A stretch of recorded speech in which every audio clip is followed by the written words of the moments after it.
No morning light peeks through the cracks of my curtains. No birds sing. No light traffic or chatter can be heard through the window. Nothing seems to have woken me up.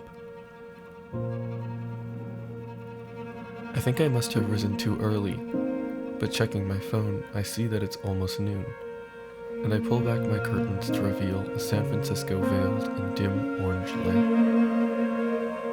Across the bay, ships follow the sounding foghorn, navigating through mist the color of dried blood. As the eyes adjust, they enter a city in monochrome, a landscape reduced to black and white. White flakes begin to drift down from the sky. They settle on cars, so that you have to turn your windshield wipers on our roofs, on the sand ocean beach. In Muir Woods, they cover the needles of the trees. Redwoods, coated in a fine layer of ash.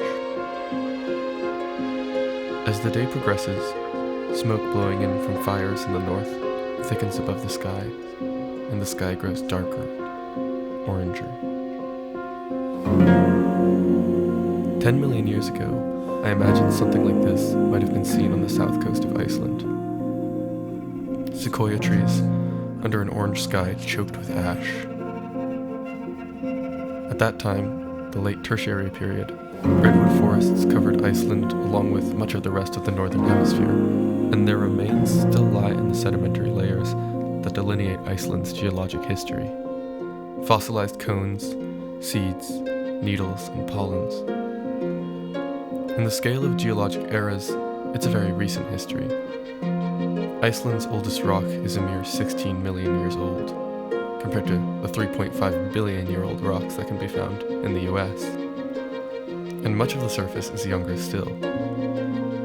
All of it is igneous, the result of a plume of magma which began thousands of kilometers below the Earth's surface and rose to meet the crust at the boundary of the North American plate and the Eurasian plate, lifting the mid-Atlantic ridge and pouring forth lava from massive calderas. And so, just a few million years after its birth, the infant island became populated with a forest of redwoods. Its climate then was similar to that of California, and among the endless eruptions of its young volcanoes, its redwoods too must have been no strangers to the feeling of ash on their branches, to the dim light of an orange sun on their leaves. Today, Iceland and California are both witness to historic moments in a climate war. In California, it is the end of the long battle of the redwoods, and the day of the orange sun can be remembered as one of the great symbols of this battle. From an empire which once ruled Iceland and nearly the entire northern hemisphere, the redwoods have been pushed back to a sliver of the North American west coast. Here they make their final stand against the wildfires, the blights, the desertification, and the disappearing meltwater. In Iceland, it is the beginning of the Battle of the Glaciers. The glaciers of Iceland are on the frontier of a teetering polar climate.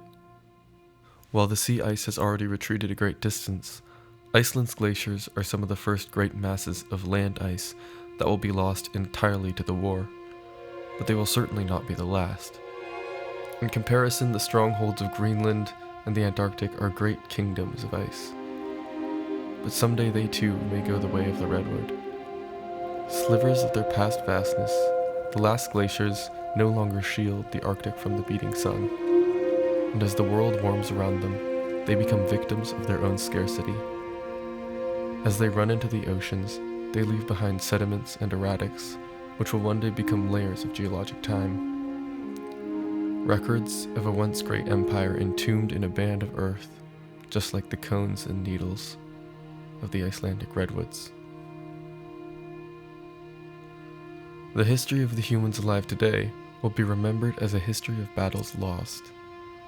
We are losing the redwoods to wildfires. We are losing glaciers to the sea. A great war is being fought and lost, and we are both the enemy and the victim. Humanity should be reeling. We should be panicked and terrified. We should be clutching our loved ones and our homelands, pursuing every desperate plan we have to save them. But we are not. Why can we not perceive this war? How can we be made to see and feel the battlefield around us? Why do we not cry for the immolation of the redwoods, for the disappearance of the glaciers? In this war we cannot hear the screams of the dying. We cannot smell the suffocating gases that we pump into the sky. We cannot see that the ice sheets are retreating at a frenzied sprint, faster than anything seen for nearly 10,000 years. Because it is a war of science, we forget that there is slaughter. The language of the climate war is too new and too dispassionate. It conveys horrors we simply cannot conceive. Perhaps what we need, as much as a vocabulary of science and data, is a language with which to feel climate change.